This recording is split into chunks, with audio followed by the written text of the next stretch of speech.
look at National 2 West, shall we? So in terms of round two, what were the kind of talking points, the main things that stood out for you? Again, similar to National 2 East and National 2 North, there were a lot of kind of sort of surprising results, some eye-catching results and some eye-catching names as well. Absolutely. It's some really good matches across the board, and like those two sides that I kind of fancied that came down from National One into National Two West. Well, they're they're fighting amongst it. Because the league is just so strong. They're finding it difficult to get those wins on the board. So I mean that kind of it shows how great the league is. Like we mentioned at the start, massive crowd of 2,478 at Red Roof, but Camborne continue to prove worthy since their promotion last season. They've really settled into that league and are looking really strong. Number eight, Jake Holcomb, hat trick for Clifton, beating Old Red Cliffians. That was a Old Reds have impressed certainly towards the end of last season, the start of this season. So that's a really impressive result there for Clifton. And Jack Bracken, the England under 20s World Cup winner, what a start to his life in the National Leagues. A hat trick of tries on his debut to beat Hinckley, who have kind of surprised. They've started very slowly this season, which is a little bit alarming for them. Exeter University in red hot form. Devonport Services no match it seems. Taunton Titans are on the board now in National 2 West with a solid win over Hornets, and Macclesfield got their first win on a very special day for the club. They marked their 5-year hiatus from the National Leagues. They're back in the big time now, and their 150th club anniversary as well. So very special season this year for Mac.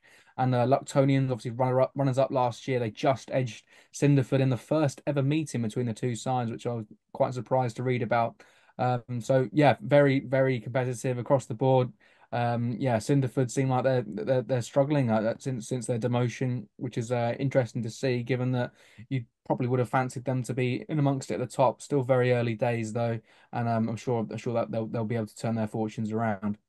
Yeah, I think there was probably a little bit of disappointment and frustration for Cinderford at the weekend. Only a narrow defeat to Luctonians 15-13. The fine margins going the way of Luctonians in that one. So they'll be looking to bounce back as quickly as they can, Will Cinderford. But yeah, Luctonians, fabulous start to the season for them. You know, going to Hinckley, never an easy thing. Got a 27-17 victory in round one. And as we touched on there, going to Cinderford and getting a win. We know Cinderford will the bound to improve as the season goes on. So going there and getting a victory already is definitely a big tick in the box for Ryan Watkins' side. And I know we've mentioned it a couple of times that Luctonians are very wary of talking about any sort of race for the title or being in the hunt for promotion. But when they have results like that, two away results to start the season, it's very difficult to ignore them, isn't it, Ben?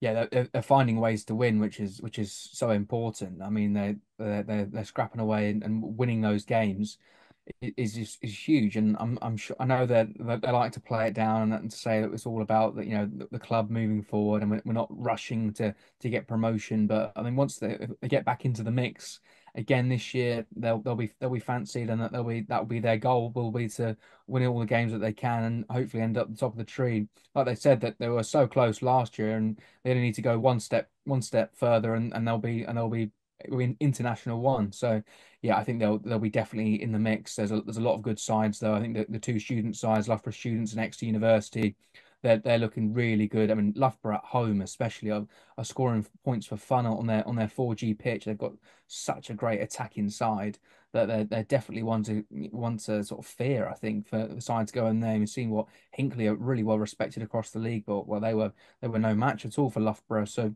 yeah, it's all about balancing the Bucks Super Rugby and obviously national leagues for both those two sides. If they can get the mix right, then they'll be up there competing as well. And I expect to see Taunton to build from that solid win over Hornets. I think they'll probably build from there and hope to compete at the top. So yeah, again, so many sides.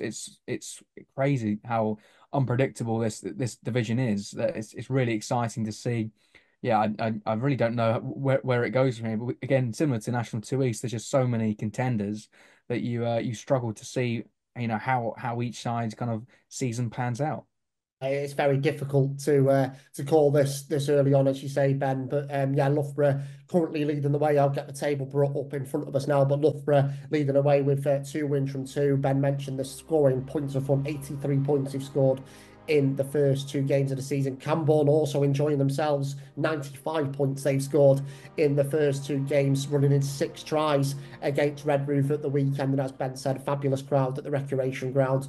But they weren't happy, the home supporters. It was Camborne who took the spoils last Saturday. So they are also on 10 points. Luctonians, 2 and 2 on 8 points, but 2 very, very hard for notable victories for Ryan Watkins' side. And as Ben mentioned, Exeter University in 4th place, still unbeaten. That draw with Clifton in round 1 and that excellent win against Devonport Services in round 2. So those are the top 4 sides. Clifton also unbeaten in 5th position as well. So really intriguing to see how it all pans out going into round 3, Ben. So where is the standout fixture for you this weekend, looking at the 7 games that we've got in front of us in National 2 West?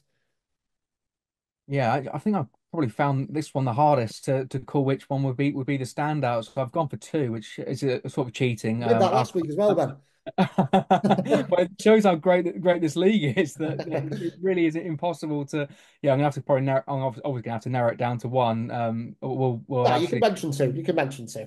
But I'm going to go for Hinckley against Cinderford. Obviously, both sides yet to get going. Someone's season's fortunes have to change. Something has to give there. Been a little bit disappointed with Cinderford since coming down, and Hinckley have yet to get going. With both sides would have been talked about a lot during pre-season as being title contenders. Someone's going to be able to get it going there. And the other one is Camborne against Taunton Titans. Camborne maximum points, really impressive. Derby Day victory last weekend. They'll be full of confidence, and Taunton got their first win on the board. You'd expect with the caliber of their signings that they'd want to be in the mix. That's going away to Camborne will be a real sort of test of what they're made of. Even after going into round 3, you'd argue that's already a kind of a litmus test to see what are Taunton made of? Are they going to kind of sort of underwhelm this season, or are they going to be in the mix? I think that's going to be really interesting to go for that. So yeah, don't know out the two at the moment. I'll have to decide later on in the week which one will be the paper's focus.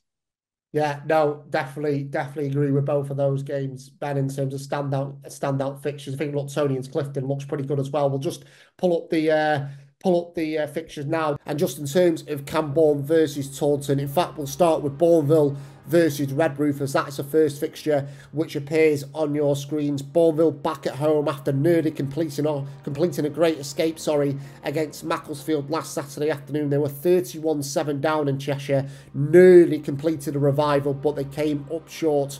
So they're back at home this weekend, looking to get the better of Redruth. Camborne versus Taunton, Ben's already highlighted, and rightly so. Should be an absolutely cracking game, this one. Stars are plenty on show, including Josh Matavesi, who won National 2 West's Player of the Week this week. He was brilliant for Camborne in their victory over Redruth. Redruth turnovers, tries, passes, carries. Fantastic performance by Matavesi, and Camborne will be looking to make it 3 wins from 3 when they welcome Taunton, who got off the mark against Hornets in round 2. Macclesfield going to Exeter University, another long trip for Mac at the start of the season. But I tell you what, Matt Coldridge, the director of rugby, and Rhys Davis, the head coach, will be pretty pleased with the Blues' return so far. 6 points from their opening 2 games, and they'll be looking to add to that tally when they travel to an unbeaten Exeter University on Saturday. Hinckley versus Cinderford's another game which Ben touched on. Something has got to give at Leicester Road on Saturday. These two teams will want to kickstart their campaigns, but which one will it be? Will it be host Hinckley or visitors Cinderford there? Hornets versus Loughborough is a 3 p.m. kickoff up the Nest, and like Loughborough, Hornets also play on an artificial pitch, so I don't want to tempt fate here, and you can blame me if there isn't, but expect free-flowing rugby and plenty of tries scored from these sides. Hornets did love to throw the ball around last season at home, and I expect no different against an on-fire Loughborough student side at the moment. Luctonians versus Clifton was the game that I highlighted previously.